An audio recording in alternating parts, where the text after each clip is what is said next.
नमस्कार दोस्तों।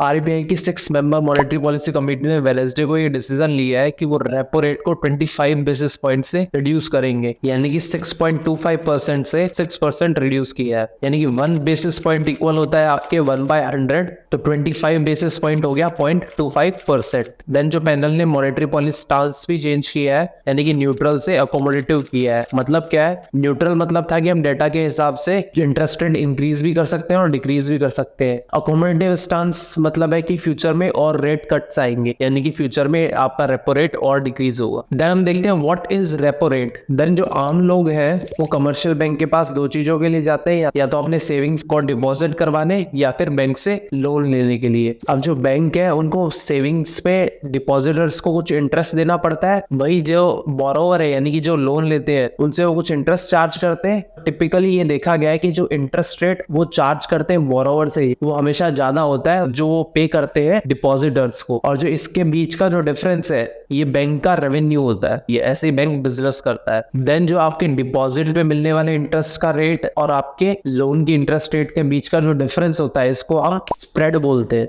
अब जो की डिफरेंस है जो डिसाइड करता है कि जो बैंक्स है वो क्या चार्ज करेंगे इंटरेस्ट रेट उनके बोरोवर से और क्या पे करेंगे डिपॉजिटर्स को उनके सेविंग्स पे, वो डिपेंड करता है कमर्शियल बैंक्स को क्या पे करना पड़ रहा है जब वो आरबीआई से बोरो करते हैं, या क्या रिटर्न मिल रहा है जब वो अपने एक्सेस डिपॉजिट आरबीआई को जमा करवाते हैं। तो रेपो रेट क्या है? वो इंटरेस्ट रेट है जो आरबीआई चार्ज करता है कमर्शियल बैंक्स को जब कमर्शियल बैंक मनी बोरो करते हैं आरबीआई से। और रिवर्स रेपो रेट क्या है? जो आरबीआई पे करता है कमर्शियल बैंक्स को जब वो अपने एक्सेस डिपॉजिट आरबीआई के पास रखते हैं। तो ये आपका रेपो रेट और रिवर्स रेपो रेट है। अब करंटली जो रेपो रेट है वो आपकी 6% है और रिवर्स रेपो रेट है वो आपकी 3.35% है। अब हम देखेंगे why this repo rate matter. तो ये जो रेपो रेट और रिवर्स रेपो रेट है इनको यूज करके आरबीआई टोन सेट करता है पूरी बैंकिंग सिस्टम में, और ये रेट्स ही आपके पूरे मार्केट को इम्पैक्ट करती है। जैसे जब आरबीआई को एनकरेज करनी है इकोनॉमिक एक्टिविटी इकोनॉमी में, तो वो क्या करता है? वो इंटरेस्ट रेट को डिक्रीज कर देता है। तो जो कॉस्ट ऑफ बोरोइंग है कमर्शियल बैंक के लिए आरबीआई से वो डिक्रीज हो जाती है।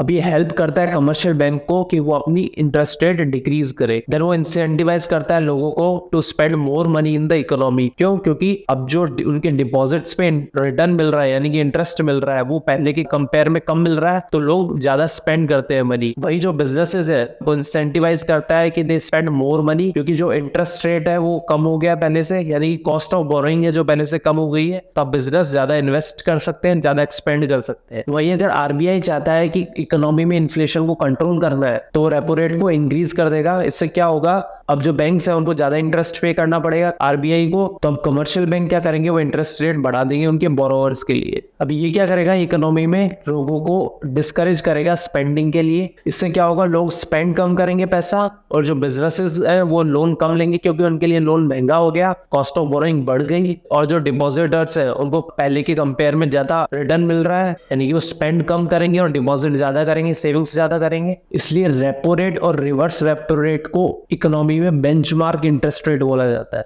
देन हम देखते हैं why RBI has reduced the repo rate. तो जो पूरा वर्ल्ड है वो ग्लोबल इकोनॉमिक अनसर्टेनिटी से जूझ रहा है। वही ट्रम्प के रेसिप्रोकल टैरिफ्स की वजह से जो एक्सपोर्टर्स है उनको भी काफी लॉस होगा, यानी कि इकोनॉमी में प्रोडक्शन कम होगा, यानी कि हमारे एक्सपोर्ट्स डिक्रीज होंगे, हमारा प्रोडक्शन कम होगा, प्रोडक्शन कम होगा तो एम्प्लॉयमेंट भी कम होगा, एम्प्लॉयमेंट कम होगा तो आपकी इनकम भी रिड्यूस होगी, और इनकम रिड्यूस होगी तो आप कम स्पेंड करेंगे। तो इसलिए आरबीआई ने डिसाइड किया है कि हम रेपो रेट को डिक्रीज करेंगे, जिससे जो कॉस्ट ऑफ बोरोइंग है वो बिजनेसेस के लिए कम हो और वो ज्यादा एक्सपेंड करें, ज्यादा इन्वेस्ट करें। तो सेंट्रल बैंक का डिसीजन ये है कि at this moment we are more concern about economic growth and not inflation. ऊपर से जो हमारा रिसेंट का जनवरी फरवरी का इनका एवरेज इन्फ्लेशन का जो डेटा है वो भी फेवरेबल है, यानी कि हमारी जो इन्फ्लेशन है वो 3.9% है, यानी कि हमारी जो टॉलरेट लिमिट है 4+2 एंड -2 उसके अंडर है, तो यानी कि हम इंटरेस्ट रेट डिक्रीज कर सकते हैं। तो आई होप ये वीडियो आपको इन्फॉर्मेटिव लगा होगा। Thank you for watching.